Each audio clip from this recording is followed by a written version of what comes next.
My name is Ava, I'm 25, and I just became the owner of my first home, a goal I've been working toward since I was 17, completely supporting myself. I paved my way through endless double shifts at diners and gave up all vacations, building my future brick by brick. But this dream turned into a real nightmare the day my own mother stood in my backyard and screamed that I had stolen my sister's future. However, not even that prepared me for what happened a week later when the mailman handed me an official envelope. My parents were suing me, trying to take away my own hard-earned home. If this situation sounds familiar, if your closest family has ever tried to devalue your achievements, write in the comments what city you're watching from, hit like, and subscribe. Because my story proves that sometimes the best thing you can do is just keep building your happy life. My childhood was spent in Oak Creek, one of those tiny Midwestern towns where any secret lasts no more than an hour. To outsiders, we were a model family, leading the measured life of the American middle class. My father, David, worked as an accountant at a local firm, and my mother, Evelyn, managed the household with iron discipline and a love for expensive things. But behind the closed doors of our home, everything was different.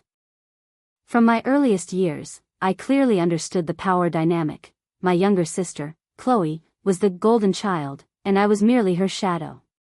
Any achievement of mine, no matter how modest, was always judged through the prism of what Chloe might one day, perhaps, achieve. I would bring home a report card with straight A's. That's nice, dear. But did you see how Chloe got the lead role in the dance recital today? I would win first place at the science fair. Wonderful. By the way, Chloe was invited to a party at the mayor's own house. This script repeated over and over, it was relentless and wore me down completely. I still remember the evening when, as a 10th grader, I sat at the kitchen table. I gathered all my courage to ask if they could help me with $200 for a school trip to Chicago.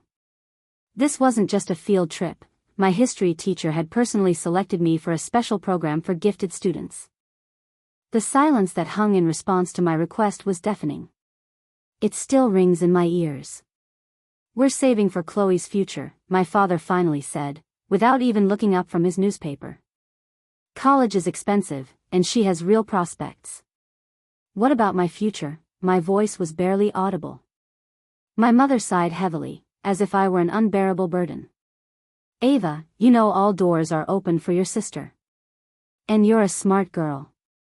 I'm sure you'll figure something out. That night, I cried all my tears out. But when the sun rose, despair was replaced by a cold, steely determination. If my future meant nothing to them, I would build it myself. From that day on, I wouldn't take a single cent from them. Ever. The very next day after that conversation, as soon as the last school bell rang, I went to the center of our town and methodically visited every business. By the time the sun began to set, I had a job. I was hired as a waitress at Peggy's Diner, with my first shift that weekend. Peggy herself, the owner, conducted the interview. She was an old-school woman, strict but fair. And she became the first adult in my life who seemed to see something more in me. The first few months were incredibly tough. I ran to the diner straight from the schoolyard, worked until the last customer left, and then stayed up late into the night with my textbooks. My grades initially slipped, and my parents didn't miss the chance to point it out. But I rearranged my schedule, cutting out everything that wasn't school or work. Friends, parties, any social life, it was all sacrificed. That's how I managed to keep up my grades while working almost 30 hours a week. On the day I turned 17, I didn't wait for gifts. Instead, I went straight to the local bank and opened my first account. Without my parents' involvement. The bank teller looked puzzled when I firmly insisted that my guardian's names not be on the documents, but there must have been something in my eyes that convinced her I was serious. From the day I started earning my own money, everything changed. I remember the day the balance in my savings account first topped $1,500. I sat on my bed and just stared at the numbers on the bank statement, unable to believe it. It was my money. Every last cent. The sense of pride I felt in that moment was something my parents had never given me. Your stubbornness is starting to get tiring, Ava, my mother remarked one day when I came home with bags of clothes and school supplies I'd bought with my own money. "We are your parents, after all. It's our duty to provide for you. You yourselves explain to me where the family's resources are going," I replied calmly. "I'm simply respecting your decision." That answer irritated her greatly. But what could she say? Complain that I had become financially independent? At Peggy's diner, there was a regular customer, Mr. Henderson, a retired financial advisor who always left very generous tips. One day, during a lull between lunch and dinner, he saw me reading a book on personal finance. From that day on, he began to share his wisdom with me. He told me about investing, the importance of saving, and building a good credit history. Those short lectures at the pie counter were more valuable to me than the entire school economics course. "Most teenagers think about what to spend money on," Mr. Henderson once told me. "But you're already thinking about how to make it work for you. Remember, kid, that mindset is your greatest asset." By the time I graduated from high school, I was working 32 hours a week while managing to maintain a 4.0 GPA. I learned to function on 6 hours of sleep and became a master at managing every free minute. By graduation, I had saved almost $12,000 and received a partial scholarship to the state university. It was enough to make my dream of college a reality, as long as I didn't slow down. The graduation party my parents threw still brings a pang of pain to my memory. Officially, it was for both of us, me, the graduate, and Chloe, who had barely passed her junior year. But in reality, the entire evening was dedicated to her. Guests were shown a slideshow consisting almost exclusively of Chloe's achievements, while my honors diploma was mentioned only in passing. The icing on the cake was the inscription, "Congratulations, Ava, and our future star, Chloe." I smiled. I pretended everything was fine because I knew the numbers in my bank account gave me a freedom they couldn't take away. The state university wasn't my dream school, but with my scholarship and in-state tuition discount, it was the only financially viable option. I calculated everything down to the cent, how much I needed to earn to cover tuition, books, housing, and food. My Excel spreadsheets would have impressed any accountant, even my father. But he never asked to see them. During orientation week, while the campus buzzed with parties and freshmen decorated their new rooms, I was busy with something else. I was looking for a job. I arranged with Peggy to work shifts at the diner on weekends, which meant a 2-hour trip to Oak Creek and back every week. But that wasn't enough. By the second week of classes, I had landed a part-time job at the campus bookstore. Its schedule fit perfectly with my classes. My living situation was far from ideal. I rented a room in a 4-bedroom house that we shared with 6 people. But at $300 a month, including all bills, it was the only option I could afford. I got the former sun porch, which had been converted into a bedroom. No privacy, but the lowest rent. The first winter was especially cold, the old windows were constantly drafty. I bought thick curtains on sale and learned to sleep in several layers of clothing to keep from freezing. Meanwhile, my sister, Chloe, started her senior year of high school. To mark the occasion, our parents bought her a brand new car so it would be more convenient for her to visit colleges for open days. The irony of this was not lost on me as I stood in the freezing rain at the bus stop. My social circle in college was small but genuine. It consisted of students like me, who were torn between studies and work. We were our own unofficial club. We covered each other's shifts before exams, bought textbooks together to save money, and considered it a huge win if we managed to find free pizza at some campus event. Sarah, who was in my statistics class, became my closest friend. We bonded over the fact that we were both juggling 2 jobs on top of a full course load. "You know, some people just party their way through 4 years here," she said one day. "But you and I are building something. I can feel it." And this contrast between my life and Chloe's became especially stark when she enrolled at Crestwood University. It was an expensive private college that my parents, miraculously, could afford. Judging by her social media, her life consisted of sorority parties, luxurious vacation trips, and not a hint of any job. The few times I called home, my mother would gush about how Chloe was making useful connections with the children of influential alumni and how she was shining on the university dance team. "Ava, have you joined any clubs?" my mother would ask, as if she didn't understand that there was no room for anything else in my 60-hour work-study schedule. But it was in my sophomore year, amidst all this chaos, that I found what I was looking for. It happened during a lecture on urban economics. I suddenly discovered the world of real estate. The lectures were taught by Professor Albright. She had been a successful developer before moving into teaching. She noticed my interest and took me under her wing, staying after class to answer my endless stream of questions about housing prices, market trends, and investment strategies. "You know, most students see only concrete and bricks in real estate," she told me one day. "But you see the mathematics and human stories behind them. That's a rare gift." Her words inspired me.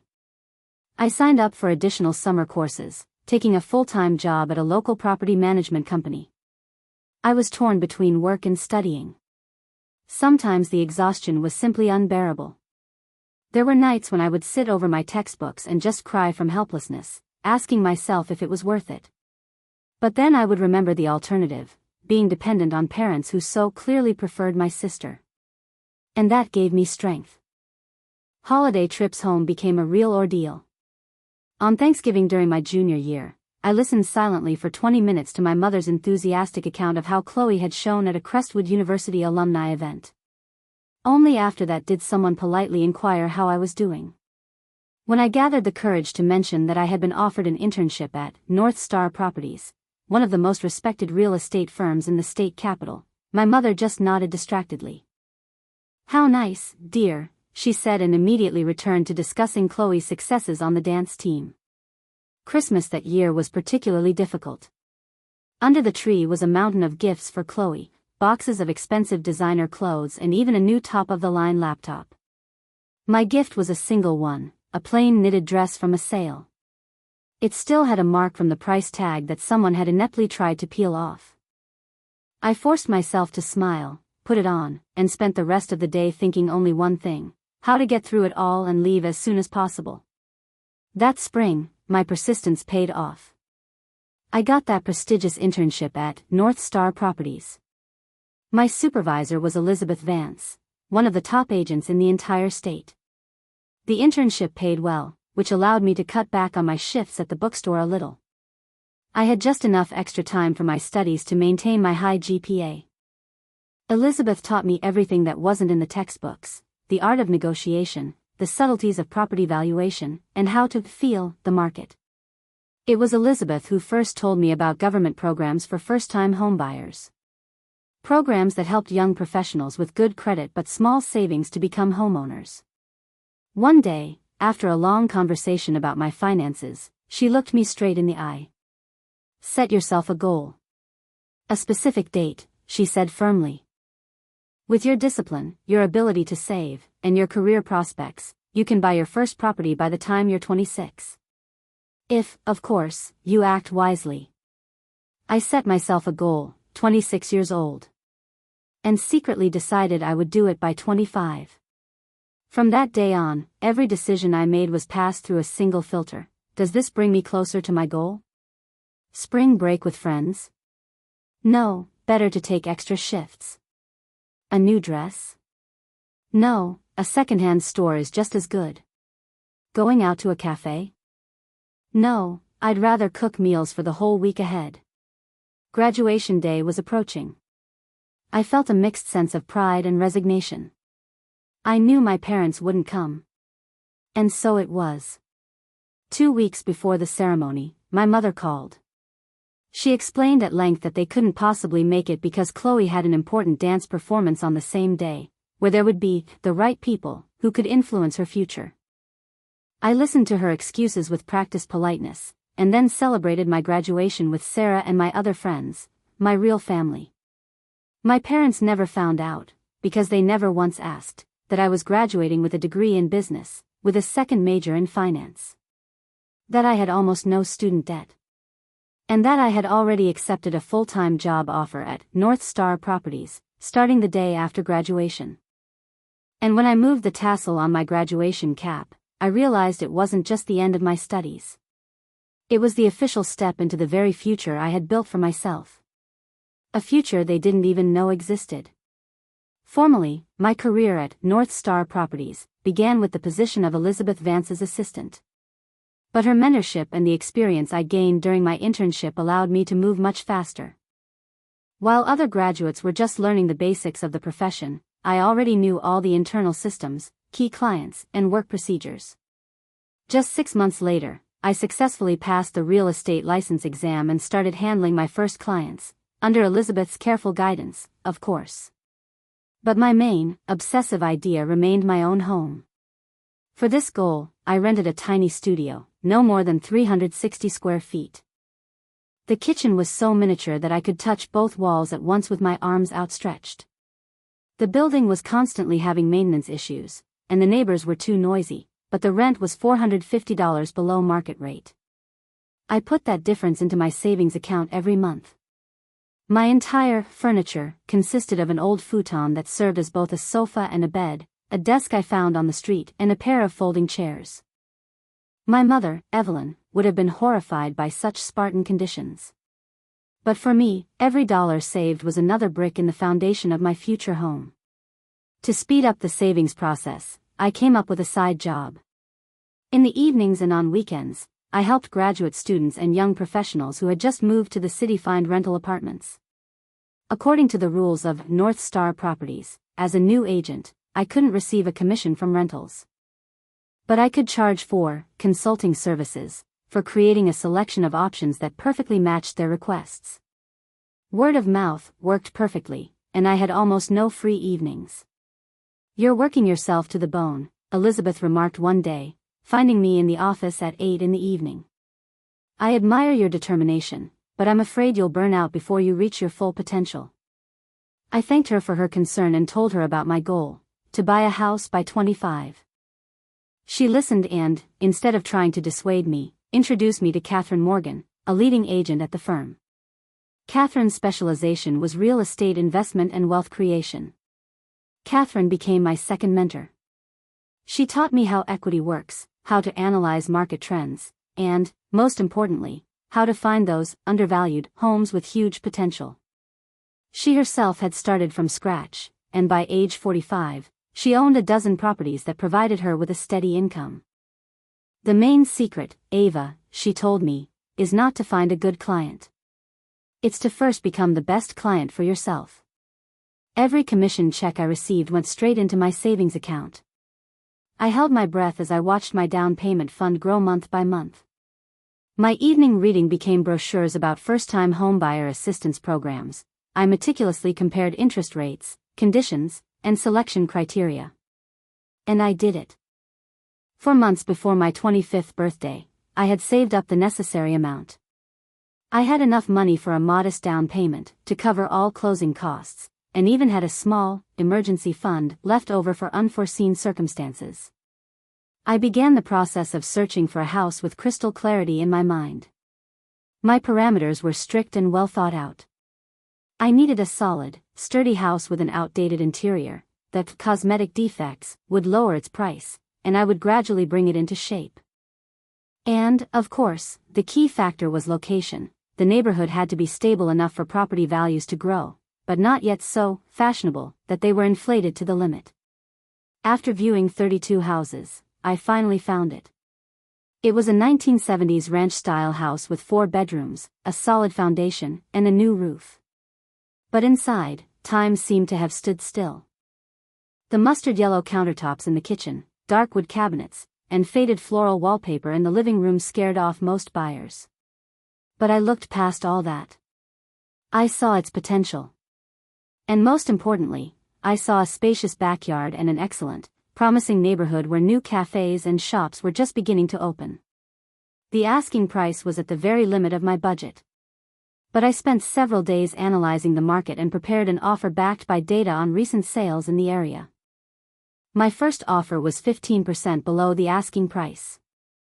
After a short but tense negotiation, we settled on a price 9% below the original, contingent on a technical inspection.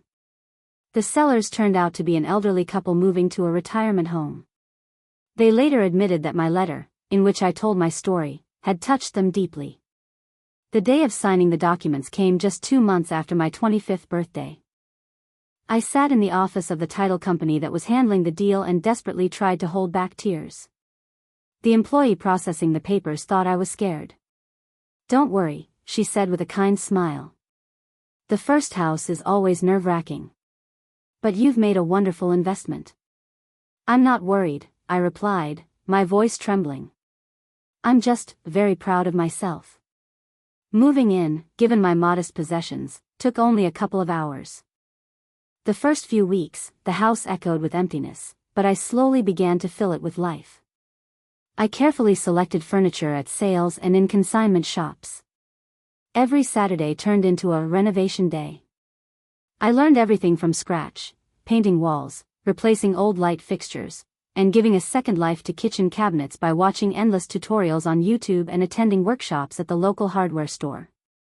My parents knew I had moved. I mentioned it briefly in one of our rare phone calls. But they never asked for my new address. Despite this, I sometimes noticed my mother's familiar car slowly driving down my street.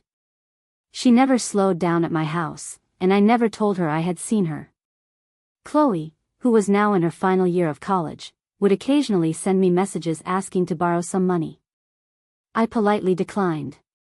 Her messages never included a word about how I was doing. Month by month, my house was transformed. I repainted the dark, gloomy kitchen cabinets a light gray and replaced the mustard countertops with simple white ones. The living room, freed from the faded floral wallpaper, became bright and spacious.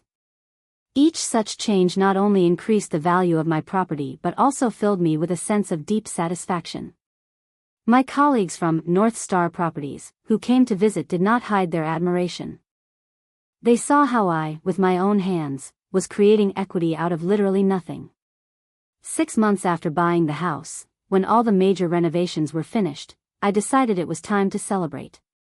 I decided to throw a big housewarming party to show my new home to everyone I cared about. Despite my internal resistance, I sent an invitation to my parents and Chloe. Along with them, I invited all my friends, colleagues, and distant relatives who had supported me along the way. "Are you sure you want to see them?" Sarah asked as we were putting together the guest list. "You built all of this yourself, without the slightest help from them." "They're still my family," I sighed. "And somewhere deep down, I still hope. Maybe when they see all this with their own eyes, something will change." In preparation for the party, I worked tirelessly. The house shone with cleanliness, the new patio furniture was arranged perfectly, and the menu was thought out to the last detail, exquisite enough to impress, but not too flashy. A part of me desperately wanted them to finally see what I had achieved. To see me. The other part, however, was preparing for the usual coldness and indifference. But nothing, absolutely nothing, could have prepared me for what actually happened. The morning of my housewarming was sunny and warm, perfect weather for an outdoor party. I was on my feet since 6 in the morning, marinating meat for the grill, preparing salads, and decorating the house with fresh-cut flowers from my own, lovingly planted garden. The house looked impeccable. Every corner my hand had touched, every repainted wall and updated detail, it all made it truly mine. As 2 o'clock approached, I started to get a little nervous. But exactly an hour before the start, Sarah arrived, and her calm presence, as always, had a soothing effect on me. "Listen, whatever happens with your family today," she said, arranging snacks on a platter, "just remember, this day is your achievement. You did all of this yourself, Ava. Absolutely all of it." My Aunt Emily and Uncle Paul arrived next. They handed me a housewarming gift, a powerful cordless drill. "For the homeowner whose hands are in the right place," Uncle Paul said with a warm smile, and I heard genuine pride in his voice. They were among the few in our large family who always treated me as warmly as they treated Chloe. Their home had always been an island of sanity for me. Soon the house was full of guests, except for my parents and sister. Colleagues from North Star Properties mingled with my university friends, and everyone admired how I had managed to transform the house. Catherine Morgan, my second mentor, pulled me aside with 2 glasses of champagne. "To smart investments and a brilliant future," she said, clinking glasses with me. "I've been in this business for 30 years, Ava, and I've rarely met young people with such a clear goal and such an iron will." Just when I had almost decided they weren't coming, my parents' familiar SUV slowly pulled into my driveway. Chloe was in the back seat. My mother, Evelyn, was the first to get out, as always. She scanned the crowd with her trademark strained smile, which she reserved for events that didn't meet her standards. My father, David, followed, holding a small gift bag, obviously bought at the last minute. Chloe fluttered out of the car last and, without greeting anyone, headed straight for the food. "Ava," my mother feigned a kiss somewhere near my cheek. "This neighborhood is certainly changing for the better. I almost couldn't find your address." "It's a very promising area," I replied, maintaining a calm tone. "Property values here have risen by 15% since my purchase." "Wow," was all she said, stepping over the threshold and immediately starting to scan for flaws in my renovation. My father handed me the gift bag, awkwardly touching my shoulder. "Congratulations on the purchase. A very cute little house to start with." Inside the bag, I found a small photo frame with the price tag still on it. I politely thanked him and invited them to walk around the house and meet my guests. This tour turned into a series of sharp comments from my mother, wrapped in false politeness. "Did you paint these cabinets yourself? Well, a commendable effort to save money. A very creative solution for the kitchen, especially considering how modest the budget must have been." And when we entered the spare bedroom, she added, "An excellent room for a nursery. Though, I suppose you don't have time for that now. Career comes first." I remained calm. Years of practice had paid off, her words no longer hurt as much as they used to. But what I accidentally overheard by the grill, I couldn't ignore. My father, David, was talking to his brother, Uncle Paul. "Chloe graduates next month," my father was saying. "We're just figuring out what she'll do next. She wants to take a year for self-discovery before settling down and starting a career." "And where is she going to discover herself all this time?" There were notes of skepticism in Uncle Paul's voice.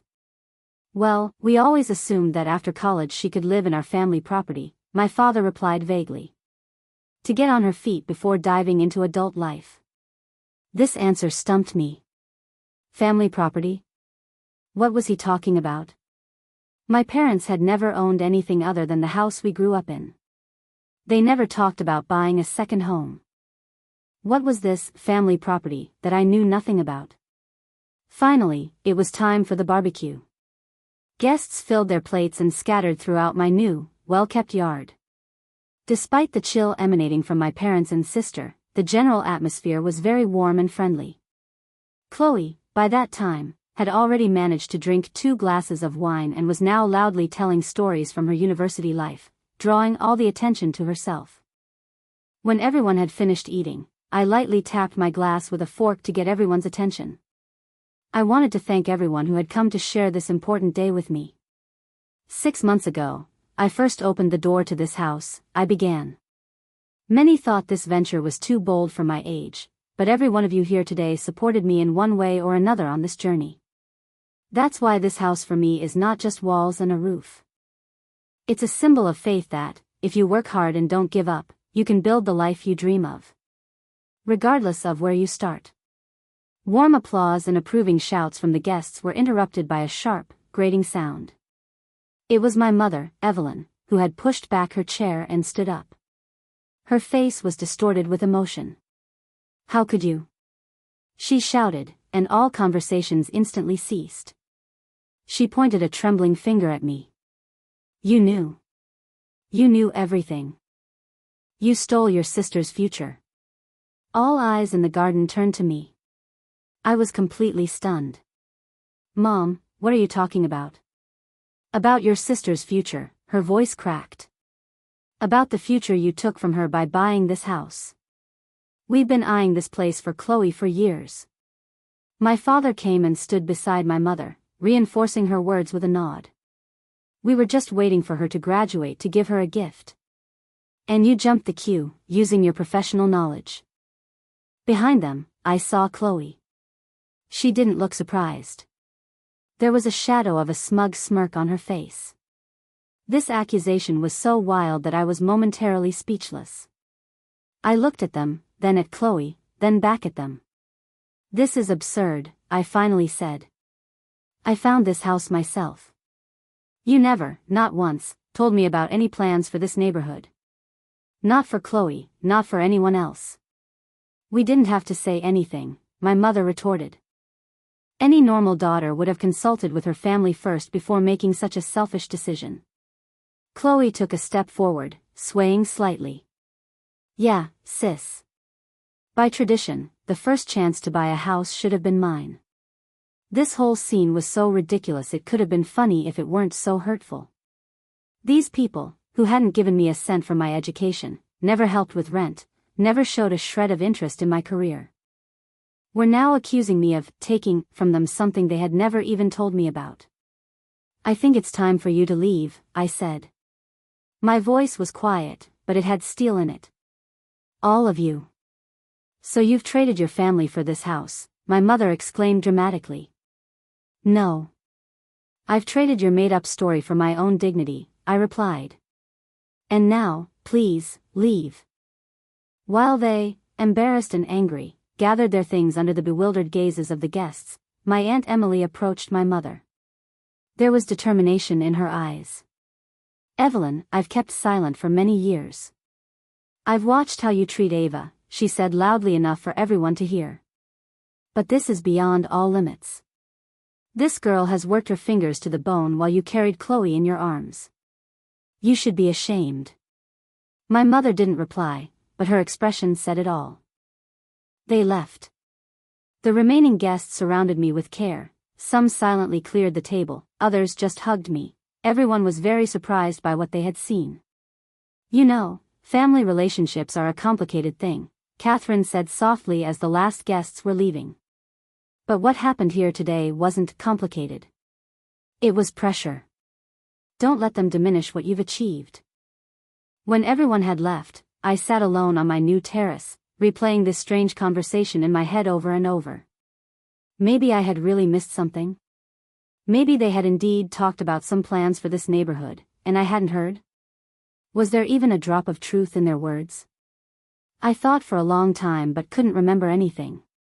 Absolutely nothing. It was just a story they had made up. A story that allowed them to continue considering Chloe the center of the universe, even now, when my own success had become so obvious and undeniable. I couldn't have imagined then that this unpleasant incident was just the beginning.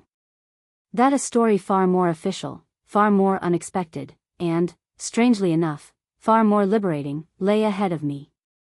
For the entire week after that ill-fated housewarming, I tried to bury myself in work to avoid thinking about the bizarre scene my family had created. But it didn't work well. A couple of times, clients even commented on my distraction, but I blamed it on spring allergies, not going into details. On Thursday afternoon, I was in the office preparing papers for another closing. Suddenly, I was called to the reception desk. A stranger in a rumpled suit with a very grim expression was waiting for me. He was holding a large yellow envelope. "Are you Ava Carter?" he asked in an indifferent tone. "Yes, that's me," I replied. "You've been served," he stated, thrusting the envelope into my hands. After that, he turned and left. This all happened in front of several of my colleagues, whose faces showed a mixture of sympathy and curiosity. My cheeks burned with embarrassment. I ducked into the nearest empty conference room to open the envelope. What I saw inside at first seemed like some absurd joke. It was a lawsuit. From my own parents, Evelyn and David Carter. They were suing their daughter. The accusations were so wild and implausible that I had to read them 3 times to believe I wasn't going crazy. The first count of the accusation, unjust enrichment through the use of confidential family information. The second count, intentional interference with inheritance rights. And the third, unlawful appropriation of family assets and opportunities. The document went on to claim that I, acting with malicious intent, had used my professional knowledge to intercept an investment opportunity that, according to them, was intended for their daughter, Chloe Carter. But that wasn't all. The lawsuit also stated that I owed my success in the real estate industry to family connections and resources, and on that basis, I should pay my parents monetary compensation. But the most absurd part awaited me at the end of the document, in the section titled, Plaintiff's Demands. My parents were demanding that the court order me to do one of two things. First, forcibly sell my house and transfer the entire proceeds to their daughter, Chloe. The second, alternative demand, pay them $300,000 as compensation for lost opportunities, and to restore the balance of family assets. My hands trembled as I reached the last page. Under all these fabrications were their signatures. My parents' signatures. I only had enough strength to inform my boss of urgent family matters and ask for the rest of the day off. But as soon as I was in my car, in the empty office parking lot, I could no longer hold back my tears. I cried for a long time, until I felt completely empty. When the initial shock passed and I could think coherently again, I called the only person who could understand the strangeness of this situation, my Aunt Emily, my father's sister. "They did what?" she exclaimed after I, stammering, recounted the essence of the lawsuit. "Ava, this is beyond family disagreements. This is something incredible. I don't know what to do," I confessed, my voice barely a whisper. "I don't have the money for a long legal battle. What if I lose my house?" "Now, listen to me carefully," Aunt Emily's voice became firm and confident. "You will not lose your house. This lawsuit is complete nonsense. My good friend, Rachel, is a top-notch family law attorney. I'm calling her right now. You'll be at her office tomorrow morning." Aunt Emily kept her word. The next morning, I was sitting in the reception of Rachel Grant, an imposing woman with 30 years of experience behind her. Her entire office spoke of calm, confident competence, no ostentatious luxury, all business. "I've reviewed the lawsuit," Rachel said after we greeted each other. A deep line formed between her eyebrows. "In all my practice, I've rarely encountered anything so baseless. But, unfortunately, baseless doesn't mean we can ignore it." She outlined the upcoming process for me, explaining that although the case had no prospects, we still had to prepare an official response and possibly appear in court to have it dismissed. "The good news," Rachel continued, "is that we can file a counterclaim and demand full reimbursement of our legal expenses. Possibly even compensation for moral damages. The bad news is you'll have to pay for my work up front." When Rachel named her fee, my heart sank. That figure ate up almost my entire emergency fund, money I had been saving for a new roof and windows. "I'll understand if you need to take a pause to think it over," Rachel said, noticing how my face had changed. "No," I replied without a shadow of a doubt. "I worked too long for this house. I won't let them take it or extort a cent from me. I will fight." The next few weeks turned into one continuous nightmare of paperwork, meetings with the lawyer, and sleepless nights. Rachel filed our official response, in which we denied all accusations and added a counterclaim, for reimbursement of all legal costs, for defamation, and for compensation for moral harm. The financial burden was enormous. But it wasn't just Rachel's bills. The constant stress began to affect my work. I became less focused, which inevitably impacted my commissions. To cover all expenses and have a safety net, I had to take on even more clients and work on weekends. As soon as my colleagues at North Star Properties understood what was happening, they rallied around me. Elizabeth rearranged the work schedule so that I had more promising properties, and Catherine referred several of her reliable clients to me. "Lawsuits with family are some of the toughest," Catherine told me on one particularly difficult day. "But they end. And you will come out of this stronger because you didn't back down." A week after I was served the summons, an anonymous letter arrived at the office. Inside was a short, handwritten note. It was from one of my parents' neighbors. "I thought you should know," the letter said, "that your mother drives by your house almost every day and takes pictures of it. Perhaps this is important for your case. Stay strong. Respectfully, someone who admires what you have created. This news was both frightening and useful. Rachel immediately added the letter to our folder of evidence. But the most important discovery was yet to come. In the process of gathering information, Rachel found out that Chloe, my sister, months before I bought the house, had already been telling all her friends that her parents were going to buy her a house in this very neighborhood. As a graduation gift. She had even given them tours, showing them houses that could be hers. So, they created this legend without ever letting you in on their plans, Rachel summarized at our next meeting. And when you, by pure chance, bought a house in the very neighborhood they had mentally given to Chloe, they preferred to invent a story of betrayal rather than admit the coincidence. But why sue? I asked. What do they hope to achieve by this? Rachel's gaze became serious. Control. You built your life outside of their script. Some parents find that hard to accept, especially when they've placed such a big bet on the golden child. We developed a dual strategy. First, legal defense. We would methodically refute their baseless claims, supporting everything with evidence of my complete financial independence since I was 17. Second, Rachel suggested not being afraid of publicity. These kinds of family secrets love silence, she said. Sometimes the best way to dispel them is to just turn on the light. In the course of the legal proceedings, we gained access to their financial documents. And what we saw there was strange. Despite all their stories about how they were saving for Chloe's future, my parents had almost no savings. Worse, they had a huge credit card debt, and most of it, judging by the statements, went to paying for my sister's expensive lifestyle.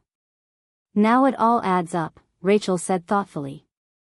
The house of cards of their finances has been shaky for a long time. They were living beyond their means to maintain the illusion of Chloe's success. And your independent triumph is just a gust of wind that threatens to bring it all down.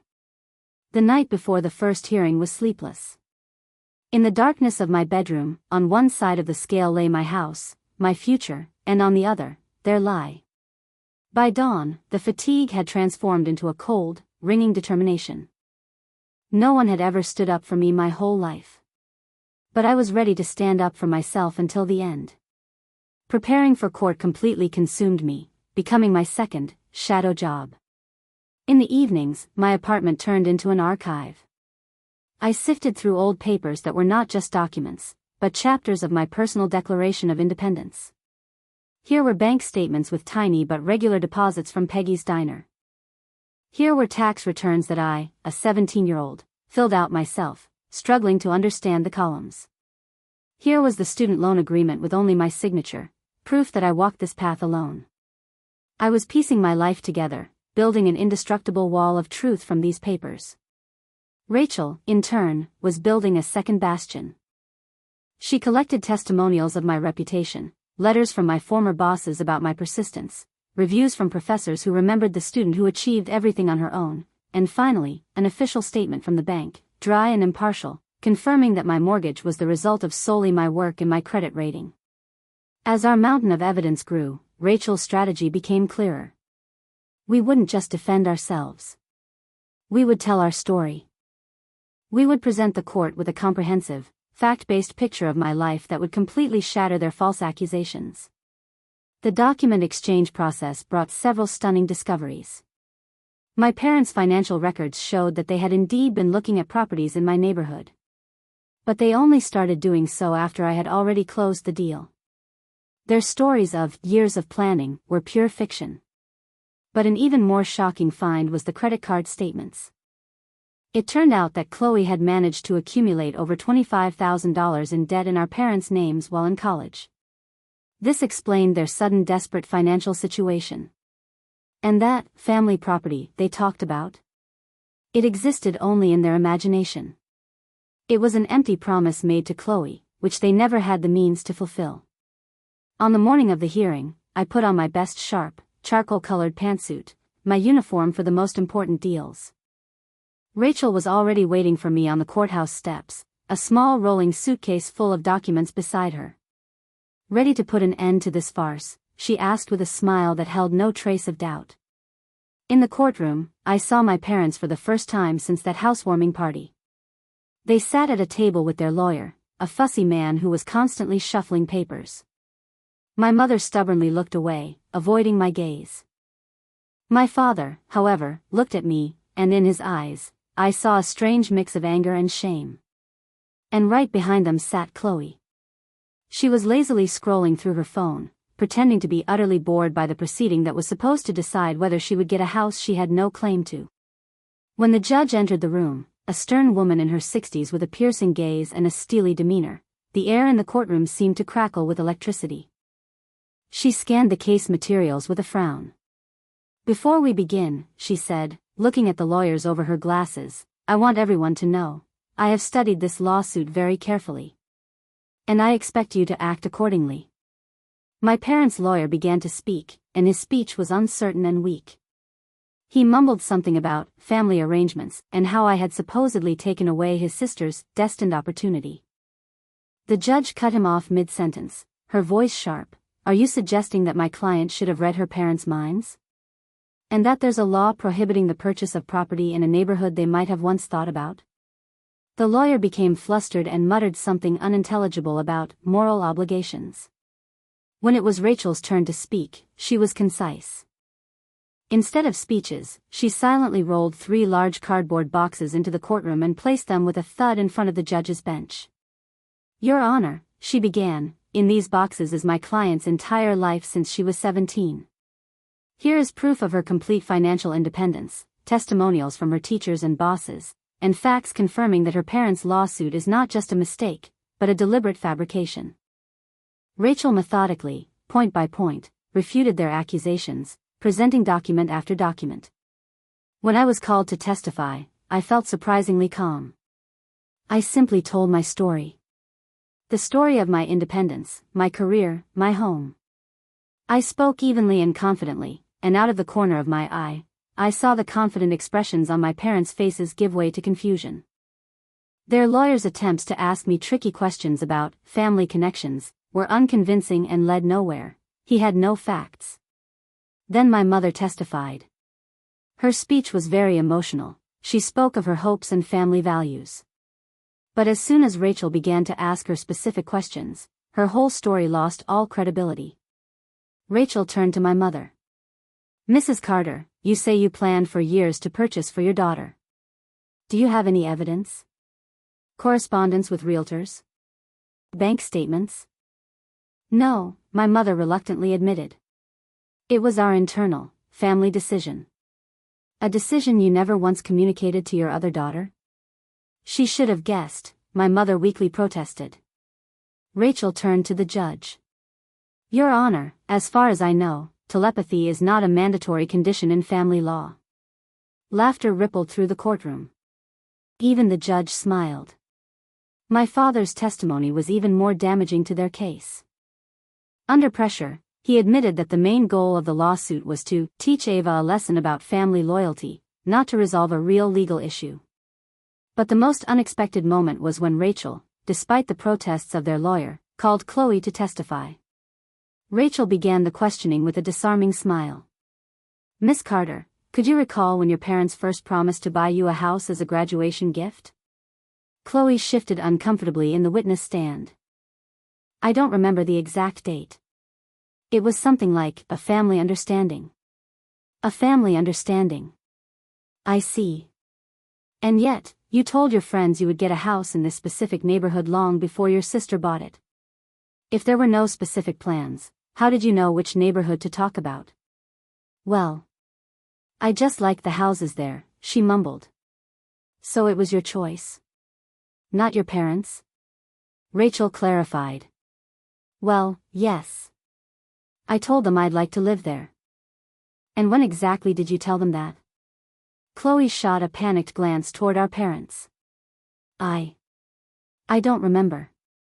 Maybe last Thanksgiving?" Rachel allowed herself a slight smile. "Last Thanksgiving. That is, several months after your sister, Ava, had already become the legal owner of her home. Thank you for the clarification." When we returned to the courtroom, I saw my parents talking quietly with their lawyer. He looked very uncertain. He approached Rachel and asked for a private conversation, which the judge allowed. Rachel returned a couple of minutes later. "They're offering to withdraw the lawsuit if we drop the counterclaim for reimbursement of expenses," she reported. "It's your decision. We can end it all right now." I thought for a moment, then shook my head decisively. No. They created this whole unpleasant situation. They questioned my reputation and wanted to take my home. I want the judge to make an official ruling. And I want my expenses covered. When the session resumed, the judge didn't even need closing arguments. "I've seen enough," she said firmly. "The court finds no grounds for this lawsuit. The case is dismissed." She took off her glasses and looked directly at my parents. "Furthermore, the court grants the defendant's counterclaim. All of her legal costs must be fully reimbursed by the plaintiffs. With your unfounded lawsuit, you have wasted the court's time and placed an unnecessary burden on the justice system, not to mention the distress and financial costs your own daughter had to endure." But she wasn't finished. "I rarely allow myself personal comments," the judge continued, her gaze fixed on my parents. "But this case is an exception. Mr. and Mrs. Carter, your daughter has shown outstanding responsibility, diligence, and financial literacy. Instead of questioning her success with baseless lawsuits, you should have taken her as an example." When the judge left, we all stood up. My mother remained seated, a look of complete astonishment on her face. My father stared at the floor. As for Chloe, I didn't even notice when she quietly left the room. Outside, on the broad courthouse steps, I finally managed to exhale. For the first time in many weeks, I was breathing freely. "Well, that's it," Rachel said, gently squeezing my shoulder. "By the way, the judge was very impressed with you." As was I. "Thank you for believing in me," I replied, tears of relief rolling down my cheeks. "I didn't just believe you," Rachel smiled. "I believed in you. There's a difference." On the way home, I felt the weight I had carried for years, the weight of needing their approval, finally begin to lift. This lawsuit, as difficult as it was, became the final point. It helped me accept the truth I had tried so hard not to notice: my parents might never be able to appreciate me. But now, with an official court decision in hand, I had proven my case. Not for them. For myself. The days after the trial were strangely quiet, almost mundane. The victory was complete and unconditional, but I felt no elation. The joy was overshadowed by the bitter taste of finality. I realized I had lost something that, perhaps, I never really had: a normal, healthy relationship with my parents. When I returned to the office, the news of my victory had already spread. Colleagues came up with congratulations, but they did so delicately, seeing that I was not in a celebratory mood. My boss, Elizabeth, let me go home early that day. "Take your time," she said softly. Legal victories and emotional healing are two different processes, and each has its own pace. And in the evening, when I got home, a surprise awaited me. My entire chosen family was gathered. Sarah, Catherine, Aunt Emily, and Uncle Paul, and a few other close friends and colleagues. They brought food, drinks, and warm, supportive hugs. "We just wanted you to know that you're not alone," Sarah explained, arranging the snacks she'd brought on my dining table, the very one I had restored myself last summer. But the main surprise was yet to come. Elizabeth handed me an envelope. Inside were printouts of an online fundraising page that my colleagues had secretly created to help me with legal costs. "We raised $10,000, she said. "Ava, your story touched so many people. Your resilience inspired them." I was overwhelmed by their kindness. And in that moment, I made a decision. "I can't accept this," I said. "The court ordered them to reimburse all my expenses." "Then what do you want to do with it?" Catherine asked. "I want to establish a scholarship," the answer came instantly. "For students just like I once was. For young people who are making their way in life on their own, without anyone's support." Thus was born the Independent Students Fund, which I opened through a local charitable committee. The initial sum grew over time with other donations, and now we help several students annually. This lawsuit helped me not only defend my home but also to set all the dots on the I's in my relationship with my parents. I wrote them a letter in which I clearly stated my conditions for any future communication: respect for my independence, acknowledgement of their wrong behavior, and joint work with a family psychologist. I sent it by registered mail and no longer waited for a response.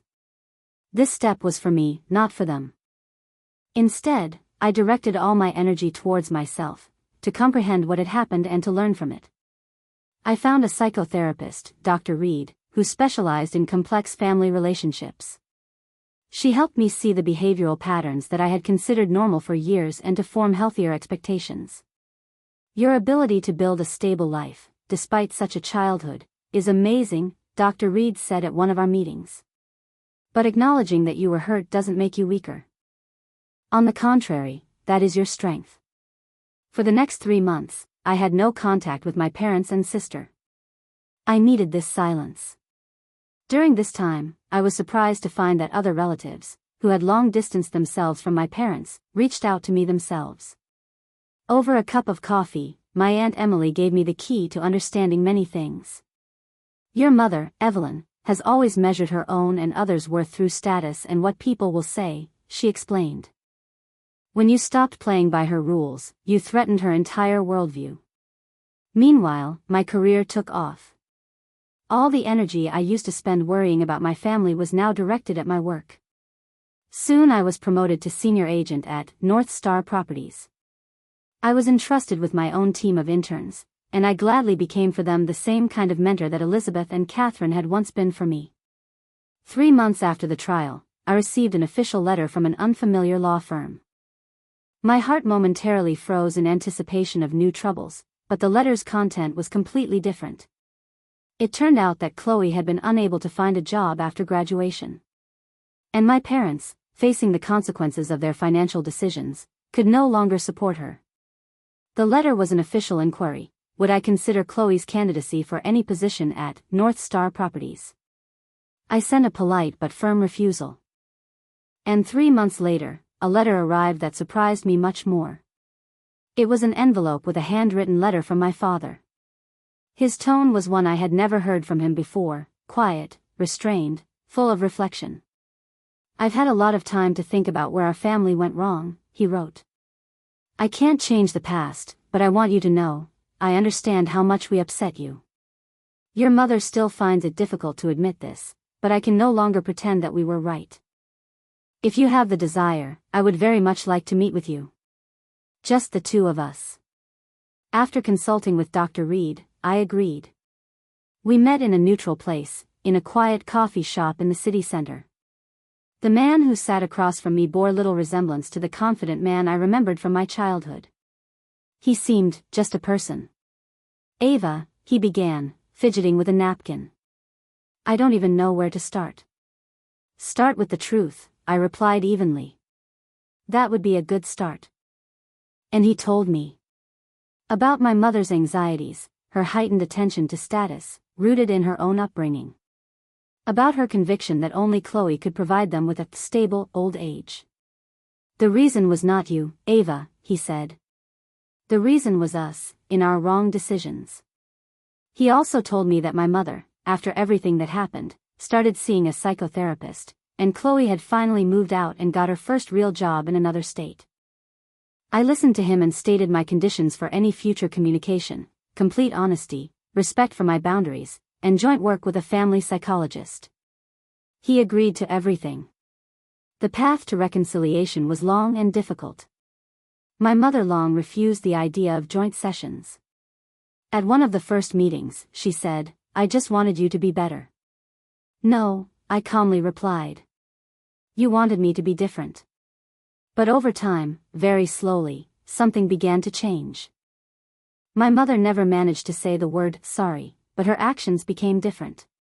And my father started calling just to ask how I was doing, and for the first time, I heard genuine interest in his voice. The biggest surprise awaited me 8 months after the trial. Chloe called me. She was struggling to find work and, for the first time in her life, was facing a reality without a parental financial safety net. "I don't understand how you managed it all," she admitted during an awkward conversation. I never realized how much they did for me until it all stopped. "It's not easy," I replied, neither boasting nor pitying her. "Listen, maybe you could tell me sometime, about budgeting, about all that? I feel like I'm drowning."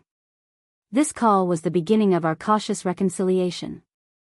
I didn't offer her money, but I shared with her everything I knew myself: how to build a good credit history, how to live within your means, how to develop your professional skills. We would never become best friends, but our relationship transformed from sibling rivalry into something based on mutual respect. Exactly 1 year after that trial, I hosted another party in my garden. But this time, I only invited my chosen family, my closest friends, colleagues, and the few relatives who had been with me all this time. We were celebrating not just my home. We were celebrating the community we had built together. During the celebration, Catherine raised a glass. "To Ava," she said. "To the person who taught us all that the most important inheritance is not what is left to you, but what you create yourself." The sun was setting, illuminating my garden, which I had designed and grown myself. I looked at the happy faces of my friends and thought about how different I felt compared to that day a year ago. There was no tension in the air. Everything was easy, bright, and real. 1.5 years has passed. In that time, my personal story has turned into something bigger. I now dedicate myself to helping other young people who, like me once, are trying to achieve financial independence. Our Independent Students Fund has already helped 12 students continue their education. My small blog has grown into a large resource center for those trying to navigate complex family and financial relationships. And recently, I started working on a book in which I want to share my experience and prove to even more people that they are capable of building a beautiful life on their own terms. My relationship with my parents? It remains complicated. We see each other at rare family holidays, and I've learned to firmly hold my boundaries. They will never become the family I dreamed of as a child. But now I don't need them to be. My chosen family gives me all the support I need. And my own life is the best proof that anything is possible if you believe in yourself and don't stop. If you're watching this video and my story seems familiar, if you've ever felt that your dreams are not supported, I want you to know, your value is not determined by those who should have valued you the most. Sometimes the strongest thing you can do is to just believe in yourself. And keep building. Day after day, brick by brick. I would love to read about your journey to independence in the comments. Have you faced a lack of understanding from your family? How did you find the strength to move forward? If this story resonates with you, please give it a like. Subscribe so you don't miss other real stories, and share this video with someone who might need to hear this today.